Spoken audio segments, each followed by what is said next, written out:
Hennenberg live on the WikiLeaks scandal. Here with some analysis. Matt Continetti, editor-in-chief of the Washington Free Beacon, who's done some great reporting on the WikiLeaks and some of the things coming out of this.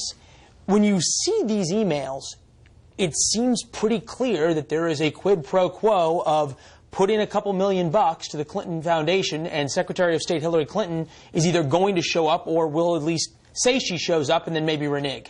Give the money and you'll get a speech, right? And what's fascinating to me, Leland, about these emails is it kind of confirms a lot of things we already knew about Hillary Clinton, right? She's a very cautious, a very calculating politician who is also very transactional.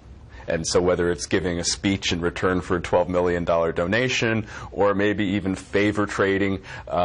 Remember, she cited Lincoln in the second debate and that movie where he's trading favors in order to get the 13th Amendment passed.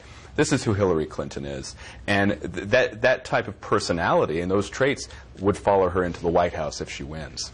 One thing that's interesting, though, is that we're getting a real inside look at the Clinton campaign itself. These emails, whoever stole them, be it the Russians that the U.S. intelligence thinks or just somebody else, if you looked at almost any other campaign and really looked at sort of the underbelly of the internal machinations of it, you'd see the same petty jealousies. You'd see the same sorority house antics at some levels of, you know, this person said this mean thing about me and that mean thing about them and all these kinds of things. The question is, would you see that kind of favor trading in the transactional behavior of you vote for my bill, I vote for your bill, you do this for me, I'll show up at that event? Having spent over a decade in D.C., I do think you would see some of it.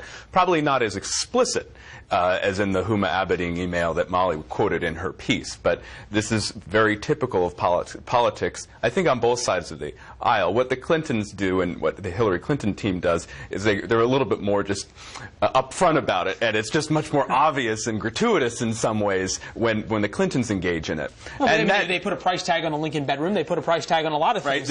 Right, there was a price tag at the Rose Law Firm, which got deals done in Arkansas. It's things that we've known about the Clintons for decades now, and it would continue if she becomes the president.